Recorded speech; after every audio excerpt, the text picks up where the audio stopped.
What's up, guys and gals? It's Griever back here, bringing you guys Ayakashi Triangle, Chapter 20. Now, the big thing about this chapter to take away from this is Shirogane. Shirogane's as a character. Like, yeah, there's some really cool stuff at the end and stuff. It's going to be like, all right, Chapter 21, we're hyped for it, right? But the main thing I want to talk about this chapter, because for the most part, this chapter is they fight. We see Kuru or Soga at the beginning of the chapter still battling out with all those Icon and Ion type Ayakashi demons.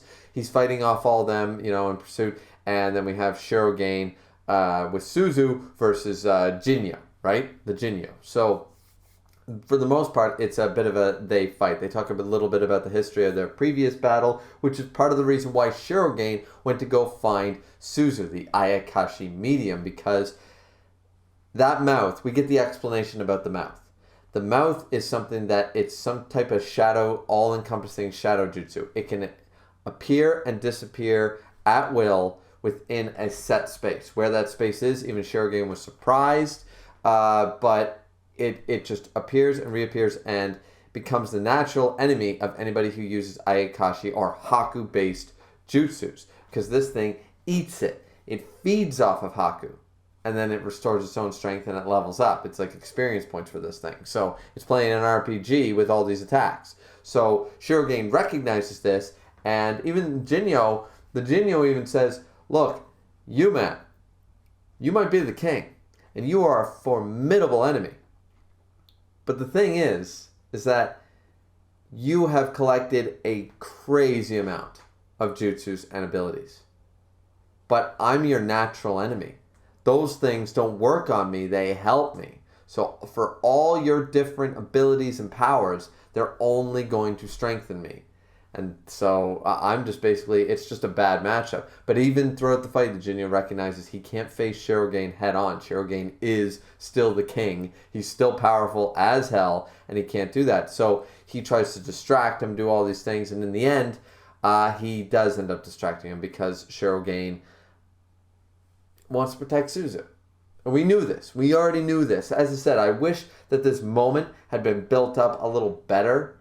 You know what I mean? Like, I wish that this moment had been built up later on down the line. We had more interactions, maybe like chapter 40 or 50 this had gone down. But it's going down now. No, I knew it was going to go down, as I've said for multiple reviews. I'm glad it did. Just wish there was more behind it. But at the end of the day, this is a pretty good chapter, and we get more insight into Shirogane's character, which is the big thing. The big thing is he points out that he goes, I really do hate humans, because at the end, he recognizes, all right, well, it's physical attacks. I got this big 6-leg cat body. I'm just going to freaking, I'm going to grab you. I'm going to eat you. And ironically, since he's the eating monster Jinyo, the thing is that Shirogane also realizes this, or the Jinyo, realizes this and goes, all right, I can't face him head on, I gotta need a distraction. Distracts him by trying to attack Suzu and uses the mouth on the other side and realizes, okay, I can't let Suzu be hurt, you can't throw away your life, you can't do this, you can't do that. And Suzu even offers Shirogane, just eat me. You'll win. I'd rather, Matsuri's already dead. I'd rather, you not die as well if eating me will help. And he's just like, no, we're not doing that. Throws her away and basically takes the hit, which is a lot of his body. It takes the, Shirogane takes the hit. He's still able to maintain his form, which the Jinyo is extremely surprised, going, how the hell you can still maintain that level of power in that form? You really are a force to be reckoned with, but, it's game over pretty much. However, as I said before, we get this backstory, not a backstory, but more of like insight as to why Shirogane hates humans. Is that they either fear you, and we're seeing just snippets. It didn't take that long. We didn't need a whole backstory chapter to get it. It was a few panels, a couple pages, right?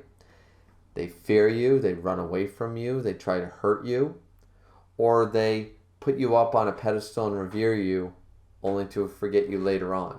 And we're seeing through the ages how at first they feared him as this dangerous animal. and then they set up shrines for him and revered him as a god. And then we see the industrial age happen, where spirits and yokai and demons and faith and stuff in all these different gods became mythology and legends, not faith and belief any longer. And he watched it all happen. And then he says to himself, no matter how many times I tell myself I'll never get involved with them again, every time I get pulled back in, it turns out they're not so bad, and that's why I hate them. Because for him, being alive for 400 years, it's been constant. It's been just a vicious cycle of he starts to trust them and believe in them again, just for them to, sweep the rug under his feet again. And honestly, that was the big takeaway from this chapter, the middle part. It was like half a page worth of panels, but it was really good. I felt like it was really good.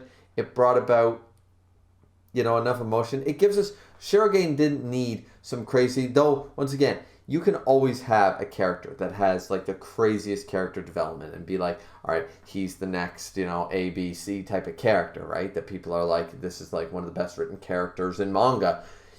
Not saying you aren't supposed to strive to do that with all your characters, but you also don't need to lay it on too thick. For right now, anyways, we don't need any more explanation. This is a good enough explanation as to why Shirogane acts and is the way he is for his character, and this will suffice. If we never get anything more, or just more implications like this of past stuff, that'll be enough. His character is developed, as far as I'm concerned, in this way, and now we know why. And that's all we want. That's all you get out of a backstory is, why is this character like they are at the time of the manga? We get it. We get it now. It works. So the rest of the chapter goes on with the Jinyo trying to eat Suzu, tries to take him in a very, very creepy way, that mouth and stuff. This whole Toriko vibe, this evil neo-demon Toriko thing I'm getting from this is still there. It's still lingering. And it's all bon appetit, eat Suzu, and Shirogane can't do anything about it. The big thing to take away from this, and I'm going to love to see the explanation as to why this happened. I did forget to mention that Suzu does manage to injure and distract the Jinyo with her origami that Garaku recommended she keep on her at all times, just in case she ever needed to get out of a bit of a bind.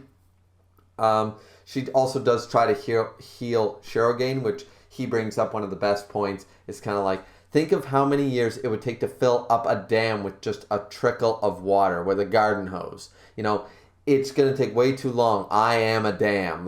You can't fill me up. You've been able to fill a pot plant with water. With me, you need to fill a whole goddamn dam. You can't do it. Even though you've been doing this, you can't do it. She tries, as I said. The Jinyo then goes after her and tries to eat her, as I've already said. The end part of the chapter is the wind. The wind tunnel, it takes the Jinyo away and the mouth away. So the mouth seems to be affected or correlated to if the Jinyo is surprised, if, what's his name, Sosuke is surprised, then maybe he can't maintain the form, because on this page we see this wind turbine come around Suzu to blow them away. And when the mouth comes out, it appears like it's now in the world, it's physical, and it's able to either take damage or what have you, right? Or be blown away, etc., etc. So it is affected by that. And then in the end, he's completely surprised and says it's impossible. Shirogane's surprised as well, because he devoured most of his Haku, his life energy, your physical body at this point. Even if you were still alive in soul, you'd be dead physically. But Matsuri is back as a male. Matsuri is back as a total male character because the seal, of course, was broken, meaning the gender bender... I don't know how that works. If the seal is broken, what does that mean that the gender bender jutsu would be broken? I'm not sure, because that was placed on Matsuri by Shirogane. Wouldn't Shirogane have to deactivate it? I'm not 100% sure. I'm sure we're going to get the explanation as to why he transformed back, why the jutsus failed, and why he's able to now live. Or maybe the gender bender jutsu had the Haku of the King of the Ayakashi, and that's why he said, you taste, is it because of the jutsu? But you taste a lot like the King of the Ayakashi. So maybe that was like some surface layer of Ayakashi, almost like a bubble or barrier. That's what he ate. When he ate that, he ate the jutsu. Matsuri's still alive. And Matsuri, in his power, is all there. So he saves Suzu. Suzu's shocked. And Matsuri's just like looking badass, going, all right, let's round goddamn 2.